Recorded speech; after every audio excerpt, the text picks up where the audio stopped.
열왕기상 강의 17번째 시간으로 하나님을 떠난 결과라는 제목으로 말씀을 보겠습니다. 열왕기상 16장에는 여러 왕들의 이야기가 기록되어 있습니다. 전부 다 북이스라엘의 왕들이죠. 이렇게 통치하면서 여러 왕들이 나오는데 다 공통점이 있습니다. 다 하나님 앞에 악을 행하며 하나님의 진노를 자아낸 왕이라고 하는 것이죠. 이 시기가 북이스라엘에게는 아마 가장 어두운 시기라고 할 수 있습니다. 갈수록 악화되죠. 이 나답이라고 하는 왕은 여로보암의 아들입니다. 그런데 아버지를 따라 이렇게 우상 숭배를 하여 결국 제거되죠. 그 다음으로 이 바하사라고 하는 왕이 세워졌는데 이 또한 우상 숭배를 해서 결국 하나님의 진노를 경험합니다. 그리고 아들에게 물려줬는데 이 아들 또한 여전히 우상 숭배를 하죠. 그리고 그 다음에 또 시므리라는 사람이 이 엘라를 죽이고 왕이 됐는데 7일 만에 또 오므리에게 죽임을 당하고요. 이 오므리와 아합의 대에 이르러서는 이 우상 숭배의 악이 이전과는 비교할 수 없을 정도로 강력해집니다. 점점 악화되는 것이죠. 열왕기상 16장은 하나님을 떠나는 왕들이 어떤 결국을 맞이했는지를 보여주고 있습니다. 이 이야기를 통해 우리는 하나님을 떠난 결과가 어떻게 나타나는지를 살펴보고자 하는데요. 하나님을 떠나면 서로가 서로를 파괴하게 됩니다. 15장 27절에 나오는 이 나답의 죽음은 아주 비참합니다.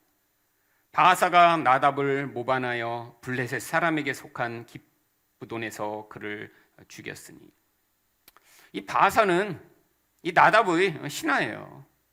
또한 아주 큰 신임을 받고 있는 신하였습니다. 그런데 이 신하에게 이렇게 죽임을 당한 것이죠. 사실 고대의 왕들이 가장 두려워하는 것은 강력한 힘을 가진 그런 자신의 신하가 자기를 죽이고 반역하는 것이었는데 바로 그 반역이 일어나 죽임을 당했던 것입니다. 그런데 이 반역이 그치질 않아요. 이 북이스라엘에는 신하가 왕을 죽이고 그 자리를 대체하는 것이 아주 일반적이었습니다. 그 다음에 엘라도 똑같이 시므리라고 하는 자신의 신하에게 죽임을 당합니다.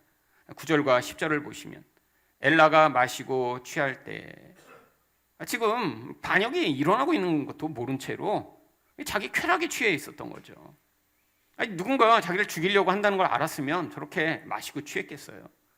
근데 아무 생각 없이 저렇게 자기 쾌락에 취해 있다. 그 신하 곧 병거 절반을 통솔한 지휘관 시므이가 왕을 모반하여 시므이가 들어가서 그를 쳐 죽이고 그를 대신하여 왕이 되니, 또 다른 신하가 바로 엘라를 죽이고 왕이 되어버립니다. 그런데 이 시므이도 또한 지금 병력의 절반을 통솔하는데 나머지 절반을 통솔하는 자는 또 오므리라고 하는 자였어요. 이 또한 엘라의 신하였습니다. 근데 나머지 절반을 다스리고 있는 자가 왕이 되는 걸 보니까 그럼 나도 왕이 될 수 있잖아, 이렇게 생각한 거죠. 그래서 17절과 18절을 보시면 오므리가 디르사를 애워쌌더라. 시므리가 성읍이 함락됨을 보고 왕궁 요새에 들어가서 왕궁에 불을 지르고 그 가운데서 죽었으니, 지금 결국 비참하게 시므리가 죽고 맙니다. 이 시므리는 7일밖에 왕을 하지 못해요. 이 오므리가 자기 세력들을 모아 공격한 게 7일이 필요했기 때문에 딱 그동안만 왕궁에서 내가 왕이다 그리고 즐기고 있었는데, 성이 다 포위당하고 자신의 병력이 이기지 못할 것 같으니까 이 좋은 거 그대로 줄 수 없다 그래서 거기다 다 불을 질러버리고 스스로 자살한 것입니다. 여러분, 이 이야기는 뭘 보여주나요? 결국 하나님을 떠난 자들이 서로가 서로를 파괴하여 멸망에 이르게 만드는 모습을 보여주죠. 여러분, 왜 하나님을 떠난 자들은 이렇게 살 수밖에 없나요? 가장 중요한 것은 이 인간의 죄성을 벗어나지 못하기 때문입니다. 이 죄성의 본질은 나를 높여 나를 어떤 다른 사람보다 더 강한 자리에 세우고 싶은 이 왕 되고자 하는 욕망이죠. 여러분, 이거는 인간의 DNA 안에 그대로 심어져 있습니다. 우리는 우리 주변에 있는 모든 사람이 나를 위해 존재했으면 좋겠고요. 그리고 그보다 내가 더 나은 존재가 되기를 열망합니다. 결국 나는 남보다 높아지고 나보다 낮아진 다른 사람들은 나를 위해 존재하기를 우리는 근원적으로 열망해요. 반대로 얘기하면 이 반대되는 상황이 벌어질 때 우리는 가장 고통스럽습니다. 첫 번째로 나는 이렇게 높아지고 싶은데 내가 낮아져야 될 때, 그리고 또한 다른 사람을 위해 내가 존재해 다른 사람이 말하는 대로 살아야 되는 것, 이게 인간이 가장 힘든 일이에요. 여러분, 세상에서는 보상을 통해 결국 사람들을 이 모든 일로 얽어맵니다. 여러분, 직장에서 다 서로 높아지고 싶죠. 그런데 또 내가 남의 일을 하고 싶은가요? 하기 싫습니다. 하지만 회사에서는 보상을 제시하죠. 충성하면, 나를 위해 충성하면 더 높은 자리에 올라가게 해줄게. 나를 위해 충성하면 그러면 너한테 더 많은 보상을 줄게. 여러분, 그런데 인간관계 가운데 이런 보상이 통하지 않는 관계들이 많이 있습니다. 바로 가족관계, 친척관계, 친구관계죠. 여러분, 똑같은 친구 사이에서도 누군가 한 명이 잘나면 미워하고 질투합니다. 또한 누군가 그 중에 어떤 다른 사람을 나의 이익의 그런 수단으로 삼고자 하는 사람이 있으면 관계가 깨질 수밖에 없죠. 여러분, 근데 더 심각한 것은 사실 가족관계입니다. 가족관계에서도 사실은 끊임없이 다른 사람보다 이기고자 하는 사람들이 있어요. 말로 이기고, 내가 지식으로 이기고, 아니면 어떤 사람은 화를 내서 내가 너보다 더 세게 화낸다, 그렇게 서로도 이기고 싶어요. 이게 근데 무서운 죄성의 발현입니다. 아니, 그뿐 아닙니다. 여러분, 가족관계 가운데 사실은 왜 서로 이렇게 갈등이 많은가요? 단순히 이기고자 하는 것뿐 아니라 내가 다른 사람을 나의 이익의 도구로 사용하고 싶은 것이죠. 남편이든 아내든 나를 위해 존재했으면 좋겠어요. 결국 이 모든 인간의 죄성이 끊임없이 우리 관계들을 고통스럽게 만드는 것입니다. 근데 세상 사람들은 여기서 벗어날 수가 없습니다. 그냥 노골적으로 나는 너보다 높아질 거야. 나는 너를 이용해서 더 돈을 많이 벌고 내 이익을 취할 거야. 근데 이런 모든 모습의 끝에 결국 서로를 죽이기까지 하면서 왕이 되고자 했던 이스라엘의 왕들의 모습이 존재했던 것이죠. 여러분, 인간을 하나님이 원래 이렇게 만드시지 않았습니다. 죄가 들어오기 전에 여러분, 아담과 하와의 모습이 어땠죠? 창세기 2장 23절부터 24절을 보시면, 아담이 이르되 이는 내 뼈 중의 뼈요 살 중의 살이라. 여러분, 여자를 보고 아담이 뭐라고 얘기합니까? 뼈 중의 뼈요 살 중의 살이라. 이게 무슨 표현이냐면 나보다 더 귀한 존재라고 하는 그런 표현이에요. 내 안에 살이 있고 내 안에 뼈가 있는데 그냥 일반적인 뼈와 살이 아니라 나보다도 가장 귀한, 나로부터 나왔지만 나보다 훨씬 귀하고 소중한 존재야 라고 여자를 바라보게 된 거예요. 하지만 알고 있습니다. 이것을 남자에게서 취하였은즉 여자라 부르리라. 그 존재가 자기와 원래 하나였다라고 하는 사실을 인지하는데, 근데 나의 존재 가운데 가장 귀한 게 당신이다라고 고백하는 것이죠. 여러분, 이런 고백이 돼야 뭐가 가능하냐면 24절에서 이러므로 남자가 부모를 떠나 그의 아내와 합하여 둘이 한 몸을 이룰지로다. 여러분, 하나님이 인간을 이렇게 남자와 여자로 만드신 중요한 목적은 서로가 이 연합의 과정을 통해 진정한 사랑의 연합이 무엇인가를 우리에게 맛보도록 하신 것입니다. 여러분, 그런데 인간이 이게 너무 어려워요. 첫 번째로 여기서처럼 뼈 중의 뼈로 생각하는 게 아니라 나의 존재 가운데 가장 별것 아닌 존재처럼 바라보는 거죠. 여러분, 남을 도구로 삼는다는 게 뭘까요? 그 존재가 나를 위해 존재하는 그냥 부속품과 같은 거예요. 여러분, 가장 귀한 존재로 여긴다면 내가 그를 위해 존재하는 거죠. 그렇다면 내가 최선을 다해 그 다른 사람을 섬기고 사랑하고 어떻게든 위하기 위해 애써야 하는데, 이 반대적인 상황이 죄 때문에 벌어지는 것입니다. 결국 나는 상대를 이기고 싶고 내가 그보다 높아지고 싶고 그리고 나는 그를 내 도구로 쓰고 싶을 때 연합이 이루어질 수 없습니다. 여러분 서로 그런 마음을 가지고 있으니까 이게 가까워질 수가 없어요. 여러분 상대방이 어떻게 생각할까요? 만약에 한 사람이 다른 사람을 자꾸 도구로 대하면 내가 더 가까워지면 내가 저 사람보다 더 낮아지게 되면 저 사람이 나를 지배해서 진짜 노예나 종처럼 부리면 어떻게 하지? 그러니까 끊임없이 거리를 두는 거예요.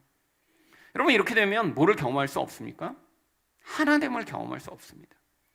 여러분 하나님 백성은 이 하나됨 가운데 가장 큰 사랑의 기쁨, 이 연합의 기쁨을 맛보도록 하셨는데 우리 안에 있는 이 죄성이 서로를 자석처럼 N극과 S극처럼 자꾸 밀어내는 거예요. 여러분 여기 죄가 들어오니까 어떤 결과가 나타났나요? 바로 이 죄악의 결과가 창세기 3장 16절에 이렇게 나옵니다.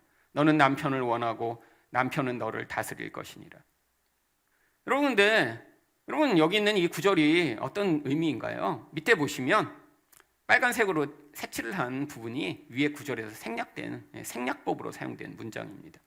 이 원의 의미는 아내는 남편을 다스리길 원하고 남편은 아내를 다스리기를 원할 것이다, 이런 뜻이에요. 위에서 같은 단어를 그냥 빼버린 겁니다. 성경이 흔히 사용되는 생략법이죠. 잠언에도 아주 자주 나오는 문장이죠. 여러분 이게 뭐예요? 이제 죄가 들어와서 이전에는 서로가 서로를 다스리고자 안 했어요. 뭐 하고자 했어요? 사랑하고 섬기고자 했어요. 근데 죄가 들어와 인간이 이 공허한 영혼을 가지게 되니까 가장 사랑할 대상을 정복하고 지배하고 싶은 거예요. 그래서 내가 너보다 위니까 너는 나를 위해 존재해야 돼. 부부 사이에도 왕노릇하려고 하고 부부 사이에도 서로를 지배하려고 하는 욕구가 싹 트는 것이죠. 여러분 이게 모든 인간관계의 지금 기본입니다. 가장 가까운 관계인 부부관계는 노골적이죠. 맨날 기싸움 하잖아요. 근데 세상의 관계는 안 그런가요? 여러분 세상의 관계는 근데 어느 정도 거리를 둘 수 있습니다. 상대방이 나를 자꾸 지배하려고 그러면 사람들은 거리를 둬요. 여러분 이 가족관계는 그렇게 할 수가 없습니다. 그냥 그렇게 태어났고 같이 살아야 되고, 만약에 부모가 자녀를 자기의 욕망의 대상으로 삼기 시작하면 자녀가 어떻게 하겠어요? 여러분 자녀가 부모를 자기의 욕망의 대상으로 삼기 시작해도 또 문제죠. 여러분 이 모든 것들이 사실은 근데 하나님이 왜 허락하셨나요? 이게 인간을 가장 고통스럽게 만드는 과정이기 때문입니다. 여러분 인간은 원래 관계 안에서 행복을 누려야 돼요. 여러분 근데 인간이 가장 고통스러운 그런 상황은 이 가장 가까운 관계에서 이 행복을 맛보지 못하고 이 죄로 말미암아 서로가 서로를 지배하려고 하는 이 계속 기싸움이 벌어지는 사이 속에 살아가는 게 인간이 가장 고통스러워요. 여러분 돈이 없는 거요? 물론 그것도 힘들고 어렵습니다. 몸이 아픈 거요? 그것도 힘들죠. 여러분 근데 그것보다 훨씬 힘든 건요, 이런 가장 가까운 관계에서 사랑을 경험하지 못하고 정말 물과 기름처럼 계속해서 연합되지 못한 채로 서로가 서로를 견제하고 지배하려고 하고 싸우고 자기 욕망의 대상으로 바라보는 게, 그게 인간이 가장 고통스러운 거예요. 근데 하나님이 왜 이걸 허락하셨나요? 죄가 얼마나 무섭고 고통스러운가를 경험해 구원자를 찾으라고요. 여러분 이거는 우리가 노력한다고 되는 게 아닙니다. 여러분 우리 본성 안에서 내가 하나님처럼 되고 싶은데 그게 영혼에서부터 뻥 뚫린 공허로부터 말미암는 결과인데 노력한다고 해결되나요? 예수님이 우리를 오셔서 다스리지 않으면 해결되지 못하는 거예요. 여러분 예수님이 우리 마음을 다스리시고 우리 주인이 되셔서, 그래서 우리가 하나님을 나의 참 하나님으로, 예수님을 나의 주인으로 인정한 자만이 이 무서운 굴레에서 벗어나 그리고 다른 사람에게 내가 무릎을 꿇고 나아갈 수 있는 것입니다. 여러분 이건 억지로 하는 건 소용이 없어요. 집에서 배우자가 너무 화낸다고 내가 억지로 고개를 숙이고 낮아진 척 해보세요. 결국엔 나중에 더 심각한 결과가 나타납니다. 자기도 상하고 남도 실제 행복을 경험하지 못해요. 근데 우리 자아가 하나님의 다스림 안에 꺾이게 되면요, 하나님이 우리 본질을 다스리셔서 이게 하나님의 뜻이구나 우리가 받아들이게 되면요, 그러면 아무것도 아닌 자에게도 우리가 무릎을 꿇을 수 있습니다. 여러분, 이 죄가 이것으로 끝나나요? 결국에는 이 죄에 사로잡힌 자는 어떻게 행하는지 바로 다음 장에 똑같은 구절이 나옵니다. 창세기 4장 7절을 보시면 죄가 너를 원하나 너는 죄를 다스릴지니라. 하나님이 가인한테 말씀하세요. 지금 가인 안에 분노가 가득합니다. 그랬더니 지금 어떤 상황이 됐냐면 죄가 지금 다스리기를 원하는 상황이 된 거예요. 여러분, 이 구절도 앞에랑 똑같죠? 죄가 가인을 다스리기를 원하나 가인은 죄를 다스리기를 원할지니라. 여러분, 지금 서로가 원하고 있는 상태가 되어야 되는데 죄는 너무 원해요. 죄는 지금 이 가인을 다스려서 자기 뜻대로 하기를 너무 원하고 있는데 가인은 어때요? 원하지 않습니다. 죄를 다스리기를 원한다는 게 뭘까요? 그 죄가 잘못이라는 걸 인정하고 그게 나를 지배하여 더 악한 일로 가지 않도록, 내가 이렇게 분노하고 내가 정말 동생을 미워하는 게 잘못이구나라는 사실을 인정하고 받아들여야 되는데 그걸 원하지 않았던 거예요. 그럼 결과가 어떻게 나타났나요? 요한일서 3장 12절을 보시면 가인같이 하지 말라. 그는 악한 자에게 속하여 그 아우를 죽였으니. 여러분, 인간이 인간을 죽인다는 건 정말 진짜 이거는 일반 사람이 할 수 없는 일입니다. 여러분, 근데 이 최초의 살인을 가인이 했는데 그냥 가인이 한 게 아니에요. 사실은 악한 자에게 속하여, 다른 말로 얘기하면 노예가 되었다는 것입니다. 지배당했다는 거예요. 악한 자가 누구예요? 마귀죠. 하나님의 뜻을 받아들이지 않고 이 분노가 자기를 잠식하여 자기 마음을 열도록 만들었더니 문 밖에서 기다리던 마귀가 그를 지배하여 아벨을 죽이도록 만들었다는 거예요. 여러분, 이게 지금 본문에서 계속 나오던 이야기입니다. 무엇이요? 서로 왕 되겠다고 서로를 계속 죽이고 파괴하는 이 왕들의 모습이 사실은 마귀에게 사로잡힌 인생을 보여주는 그림이죠. 여러분, 이뿐 아닙니다. 가인은 결국 무엇을 하나요? 창세기 4장 16절과 17절을 보시면 가인이 여호와 앞을 떠나서 에덴 동쪽 놋 땅에 거주하더니. 여러분, 결국 이 죄에 사로잡히고 마귀에게 사로잡히면 하나님 앞을 떠날 수밖에 없습니다. 하나님과 관계가 완전히 깨져버린 거예요. 오늘 설교 제목이 뭔가요? 하나님을 떠난 결과잖아요. 가인, 하나님을 떠나요. 그러니까 어떻게 돼요? 에덴 동쪽 놋 땅에 거주합니다. 이 놋이라는 땅의 이름 자체가 방황이라는 뜻이에요. 안식하지 못하고 계속 떠돌게 되는 것입니다. 이게 하나님 없는 인생이에요. 자기가 어디서 왔는지 어디로 갈지 나는 어떤 존재인지 모르니까 계속 떠도는 거예요.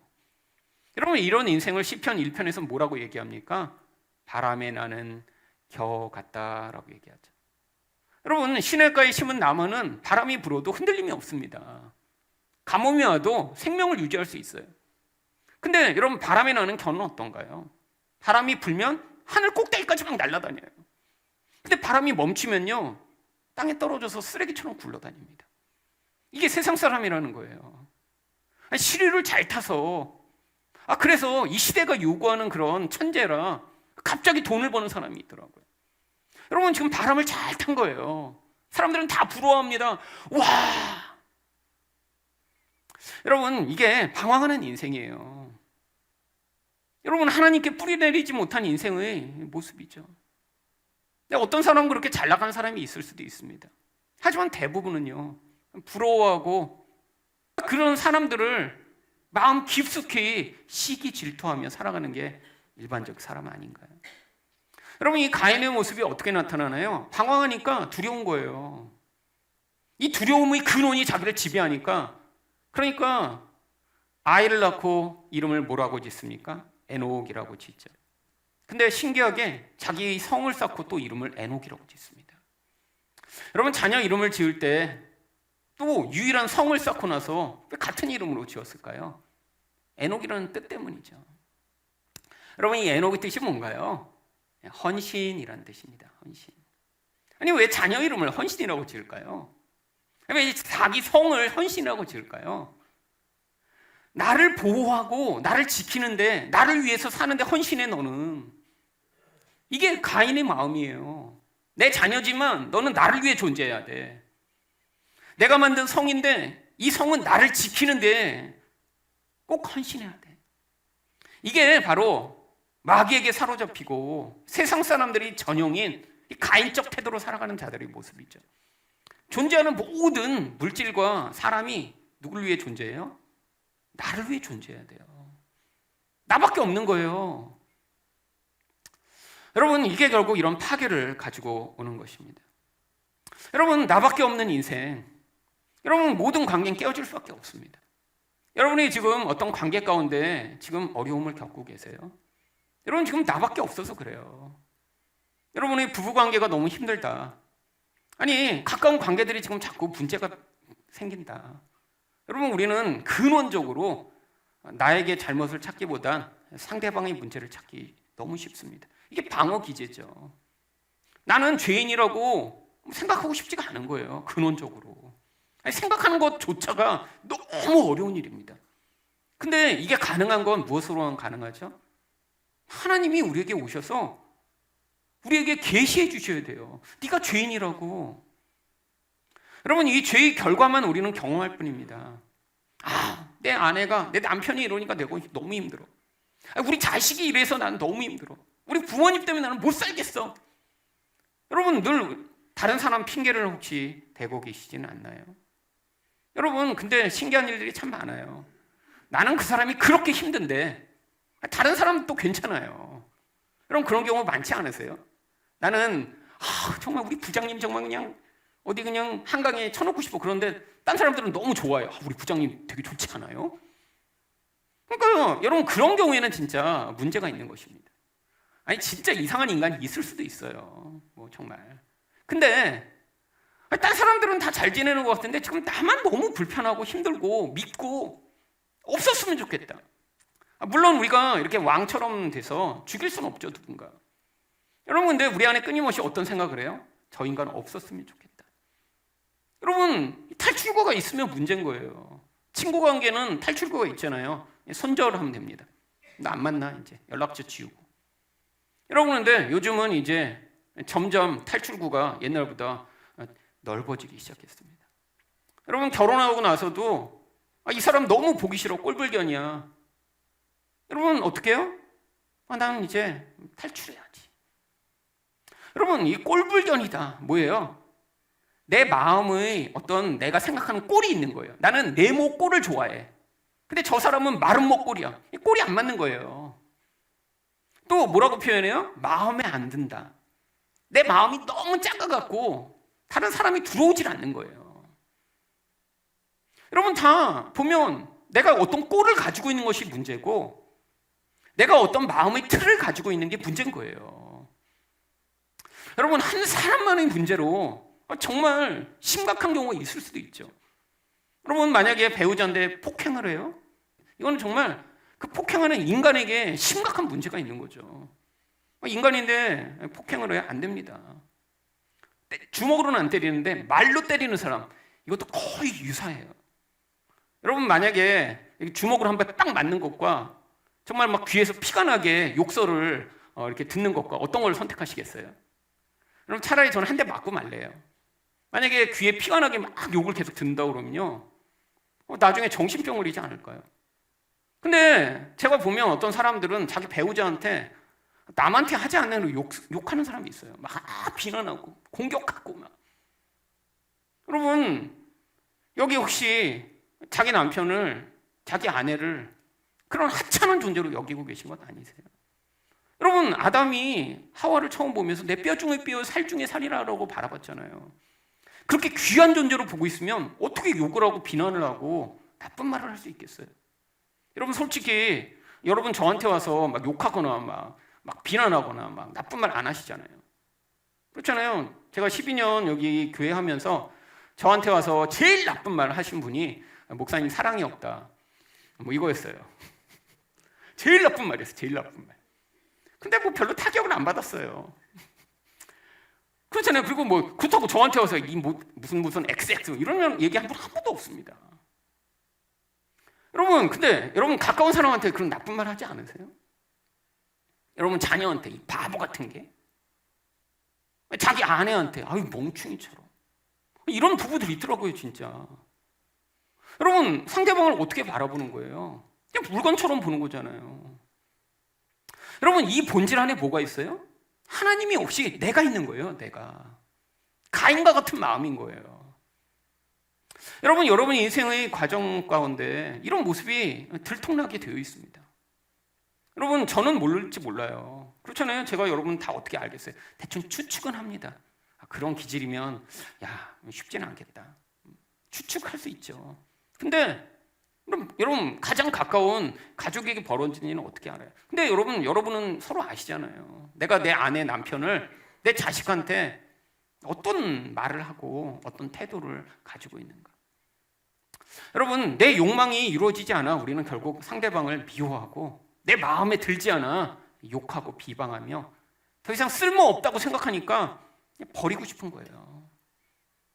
여러분 이게 이 왕들이 서로를 죽여경하면서까지 파괴적인 인생을 살았던 그 모습이 이 가인적 이 영향력 아래에 있던 자들의 인생이며 하나님이 하나님 백성의 인생으로부터 그 모습을 잘라내버리고 싶어 하시는 것입니다.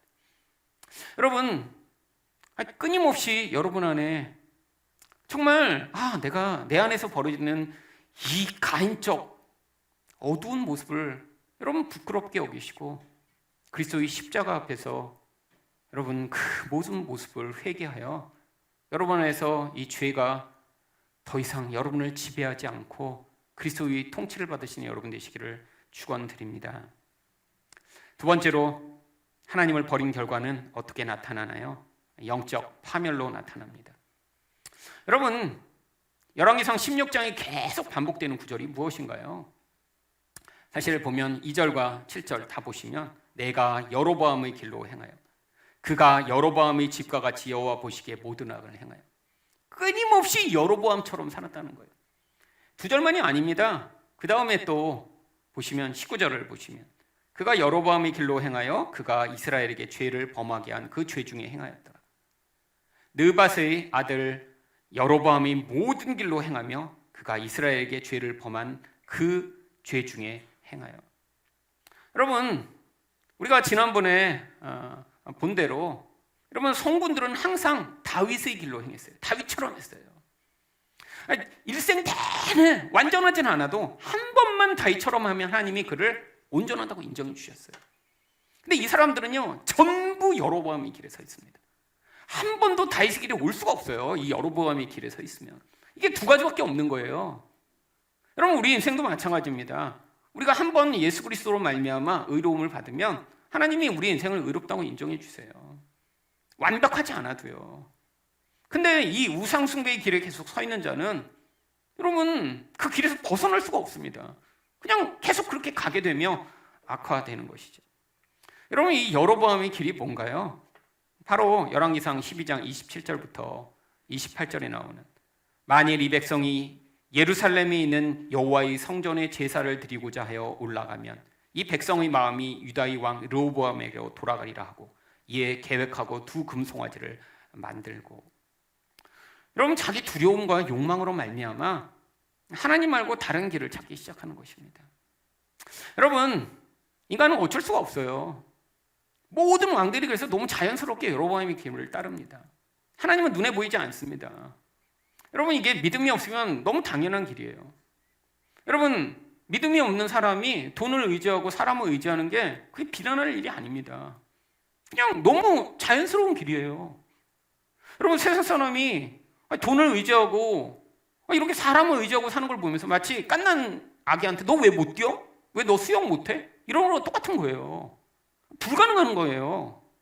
그러니까 오히려 세상 사람인데 돈도 의지하지 않고 사람도 의존하지 않는다? 이런 사람은 진짜 아주 특별한 사람이죠. 근데 대부분이 그냥 그렇게 살아갑니다. 그게 디폴트입니다. 하나님은 눈에 보이지 않아요. 그러니까 누군가 하나님을 믿고 예배하게 되고 그분을 의지하게 됐으면 그게 기적인 거예요. 여러분은 지금 그래서 기적을 경험하고 계신 것입니다. 여러분 무슨 심각한 병에 걸렸다 나은 것만 기적이 아닙니다. 여러분 원래 못 보던 사람이 보게 된 게 기적 아니에요? 원래 우리는 다 눈에 보이지 않는 하나님을 못 믿게 되어 있어요. 이게 그냥 디폴트인데, 여러분이 하나님도 알고 기도도 하고 그분이 계신 것을 믿게 됐고 그분이 내 인생을 다스리신다는 걸 알게 된 것, 이게 놀라운 기적인 거예요. 여러분, 이 기적보다 더 신기한 기적 없습니다. 이거는 인간이 어떻게 노력해서 할 수 있는 게 아니거든요. 여러분, 스님들 열심히 수행하시죠. 그분들 왜 수행하세요? 바로 수행해서 자기 욕심과 싸워 이기려고요. 여러분, 그래서 어떤 분들은 정말 난 더 이상 세상에 그런 모든 것 욕망하지 않아, 이런 분들 가끔 있죠. 여러분, 근데 그분들이 보이지 않는 하나님을 믿을 수 있을까요? 노력하면? 이거는 하나님 편에서 오셔서 우리 장님된 눈을 띄워주시지 않으면 불가능한 것입니다. 그래서 예수님이 오셔서 소경들의 눈을 띄워주신 거예요. 귀머거리가 들을 수 있도록 귀를 열어주신 거예요. 예수님을 믿으면 모든 사람이 다 그렇게 보게 되고 듣게 된다는 게 아니라 이제 영적인 것을 그림으로 우리에게 보여주신 거예요. 이제는 예수를 믿는 자만, 예수를 만난 자만, 보기를 원하는 자들을 하나님이 우리 눈을 열어주셔서 하나님을 보게 하시는 거예요. 여러분, 이 왕들이 다 이렇게 살아갔던 게 너무 그래서 자연스러운 것입니다. 그뿐 아니라 여러분, 하나님도 못 보니까 어떻게 돼요? 이들은 다 자기 욕망이 그들의 인생의 주인이에요. 욕망이 뭐라고요? 내가 왕 되고 싶은 이 욕망. 여러분, 결국 근데 또 뭐가 있어요? 왕 되고 싶은 자는 또 두려움의 노예가 됩니다. 여러분, 여로보암이 왜 송아지 만들었죠? 이미 하나님이 왕으로 세워주셨는데 저 사람들이 예배드리러 남쪽에 갔다가 그리고 그 남쪽으로 그냥 가버리면 어떻게 하지? 그럼 그 두려움에 사로잡히니까 금송아지를 만든 거예요. 여러분, 인생 가운데 이 욕망과 두려움이 우리를 기관차의 엔진처럼 끌고 갑니다. 하나님은 보이지 않죠? 여러분, 이게 여로보암의 길이죠. 여러분, 문제는요, 한번 그 길을 따라가고 그게 익숙하게 되면 점점 악화되는 것입니다. 여러분, 이 오므리라고 하는 인간, 바로 정말 권력 투쟁을 통해 왕이 됐는데 어떻게 하나요? 25절을 보시면 오므리가 여호와 보시기에 악을 행하되 그 전의 모든 사람보다 더욱 악하게 행하여. 이 악이 그냥 우상 숭배하는 수준에 머문 게 아니라 점점 악하게 돼요. 이게 끝이 아닙니다. 아들이 아합이 왕이 됐는데 30절과 33절까지 말씀을 보시면 오므리의 아들 아합이 그 이전의 모든 사람보다 여호와 보시기에 악을 더욱 행하여 바알을 섬겨 예배하고 또 아세라상을 만들었으니 그는 그 이전의 이스라엘의 모든 왕보다 심히 이스라엘 하나님 여호와를 노하시게 하였더라. 이전 왕들은 자기가 바알과 아세라를 만들지는 않았어요. 그냥 금송아지를 계속 섬기도록 했죠. 왜냐하면 자기들이 그렇게 새로 만들 필요까지는 없었어요. 그래도 백성들이 잘 따랐으니까, 그것만 해도 사람들이 잘 속아 넘어갔으니까 자기가 국교를 바꿔버린 거예요. 여러분, 근데 그렇게 된 이유가 뭐죠? 사실은 이 세상과의 더 깊은 연합 때문이 그랬습니다. 이 아합은 원래 되게 수동적인 인간으로 나와요. 나중에 이제 보시겠지만 이 아합은 진짜 찌질한 인간입니다. 왕인데요, 왕 같지가 않고요. 사실은 보면 애견남이에요. 애견남. 요즘 용어로 얘기하면 그 아내 이세벨이 테토녀입니다. 테토녀. 아주 그냥 모든 걸 쥐고 다 흔들러요. 여러분, 그래서 근데 결혼이 이렇게 만든 것입니다. 여러분 보시면 31절에 아합이 시돈 사람의 왕 엣바알의 딸 이세벨을 아내로 삼고 가서 바알을 섬겨 예배하고, 이때부터 새로운 종교를 만들기 시작한 거예요, 이스라엘에게. 여러분, 근데 여기 보세요. 엣바알. 여러분, 이게 바알과 관계된 이름이죠. 시돈의 왕과 결혼을 합니다. 시돈의 왕의 딸과. 근데 그 시돈의 왕의 이름이 엣바알이에요. 엣바알의 뜻이 뭐냐면 임마누엘이랑 거의 유사한 이름입니다. 임마누엘이 뭐예요? 하나님이 우리와 함께 하시다.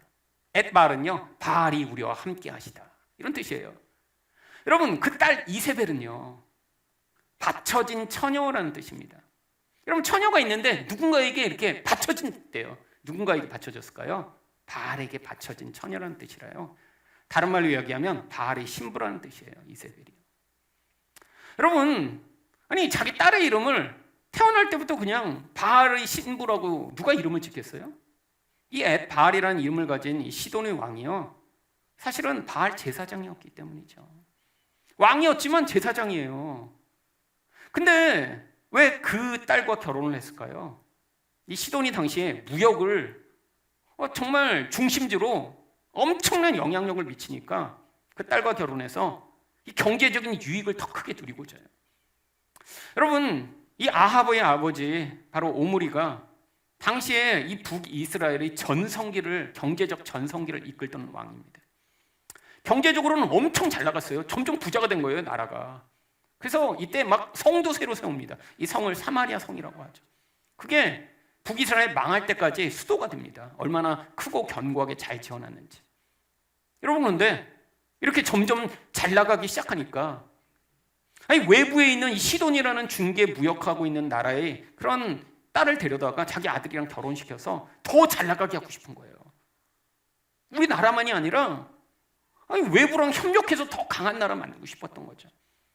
그래서 바로 바알의 신부라고 하는 이세벨을 데려다 아합과 결혼시켰더니 이 나라가 완전히 타락하고 맙니다. 여러분, 이 16장만 보면 이스라엘은 이제 아무 소망이 없어요. 하나님은 그냥 방치하신 것 같습니다. 이게 몇십 년 동안 계속 벌어지고 있는 일인데 서로 죽이고 막 빼앗고 나라는 다 이제 하나님을 잊어버리고 하나님 도대체 어디 계신가요? 근데 여러분, 이 16장에 보면요, 하나님이 여전히 일하고 계심을 보여주고 있습니다. 여러분, 1절부터 3절 말씀을 보시면 여호와의 말씀이 하나님의 아들 에후에게 임하여 바하사를 꾸짖어 이르시되 내가 너 바하사와 내 집을 쓸어버려 내 집이 느밧의 아들 여로보암의 집같이 되게 하리니. 여러분, 하나님이 바하사를 세우셨는데 이가 또 우상 숭배하니까 이런 심판을 선포하십니다. 선포하고 어떻게 됐나요? 그대로 이루어져요. 11절과 12절을 보시면 시므리가 왕이 되어 왕위에 오를 때 바하사의 온 집안 사람들을 죽이되 남자는 그의 친족이든지 그의 친구든지 한 사람도 남기지 아니하고 바하사의 온 집을 멸하였는데 여호와의 말씀과 같이 되었으니. 여러분, 이 세상의 관점에서 보면 서로 죽이고 죽이는 이런 피치기는 반역의 현장이었는데 이게 하나님의 뜻이 이루어지는 과정이었다는 거예요. 여러분, 이 말씀이 없었으면 열왕기상 16장을 보면 야, 이 왕들 서로 죽이고 죽고 이거 그냥 반역과 모반의 역사네? 그러고 끝났을 텐데 그 이면을 보니까 영적으로 하나님이 이 인간의 무서운 죄성을 사용하셔서 하나님의 심판을 행하고 계셨던 거예요. 여러분, 이게 이스라엘 역사입니다. 이게 지금 세상의 역사예요. 여러분, 세상에 벌어지는 이 수없이 많은 인간의 왕되고자 하는 이 욕망이 불러일으키는 무서운 파괴적인 결과예요. 여러분, 지금 도처에서 벌어지는 전쟁들이 다 왜 그렇죠? 인간의 이 무서운 탐욕 때문 아닌가요? 근데 그 과정 가운데도 하나님이 일하고 계시다는 거예요. 하나님이 뜻을 이루시고 하나님의 심판을 행하시는 과정 가운데 있다는 거예요. 여러분, 결국 이뿐 아닙니다. 이 열왕기상 16장 마지막 절을 보시면 이 맹장처럼 쓸데없는 것 같은 구절이 하나 붙어 있어요. 마지막 절에 뭐라고 돼 있냐면 34절에 그 시대에 베델 사람 히엘이 여리고를 건축하였는데 그가 그 터를 쌓을 때 맏아들 아비람을 잃었고 그 성문을 세울 때 막내 아들 수굽을 잃었으니 여호와께서 눈의 아들 여호와서를 통하여 하신 말씀과 같이 되었더라. 이 왕 얘기하다 왜 갑자기 여리고를 세우다 아들들이 죽은 이야기를 붙여놨나요? 이게 열왕기상 16장의 주제이기 때문이에요. 뭐요? 하나님이 하신 말씀대로 되고 있다. 여러분, 이게 450년 전에 여호수아가 예언했습니다. 이 여리고터에 누구라도 집을 다시 지으려고 하면 저주를 받게 될 것이다. 근데 그게 450년 후에 어떤 인간이 이런 하나님의 준엄한 말씀의 명령이 있었는데 지금 왕들도 다 타락했잖아요. 개인들도 하나님을 믿지 않습니다. 그러니까 거기다가 성을 건축하려고 한 거예요. 이거 아무도 이 땅 안 쓰네? 좋아 보이는데? 근데 하나님의 뜻대로 그 말씀이 450년이 지나도 그대로 이루어진 것이죠. 여러분, 성경은 뭘 얘기하나요? 하나님 눈에 안 보이셔도 계속 이 땅 가운데 하나님 말씀이 성취되고 있어요. 지금도 마찬가지입니다. 여러분, 사람들이 그래요. 예수님 다시 오시기나 해? 예수님 다시 오세요. 성경에 예수님 오신다는 다시 오신다는 얘기만 300번이 넘게 기록되어 있습니다. 예수님 반드시 다시 오세요. 이 세상, 이 어두운 세상이 도대체 하나님이 다스리시기나 해? 하나님 다스리세요. 그거 믿으라고 성경이 기록된 거예요. 우리 하나님이 온 땅의 통치자이시며 왕이심을 우리가 믿으라고요. 여러분, 하나님 말씀은 그대로 이루어집니다. 지금도 마찬가지예요. 여러분은 정말 하나님의 통치를 받아들이고 계신가요? 아니면 믿음이 없어서 그냥 내 욕망이 나의 주인이 되어 살아가도록 방치하며 살아가 결국 모든 관계가 깨어지고 영적 파멸의 길에 서신 분은 혹시 없으신가요? 아니, 여러분이 이렇게 하나님을 믿고 하나님의 뜻으로 살아가려고 하더라도 여러분 주변에 혹시 이렇게 하나님을 믿지 않고 이런 잘못된 길에 서 있는 사람들이 있다면 여러분들이 그 사람의 손을 붙들고 어떻게든 그 구원의 길로 이끌어야 하지 않을까요? 여러분, 이 말씀을 통해 보이지 않는 하나님의 말씀 지금도 성취됨을 믿음으로 우리 하나님이 행하시는 일에 함께 동참하는 여러분 되시기를 예수 그리스도 이름으로 축원드립니다.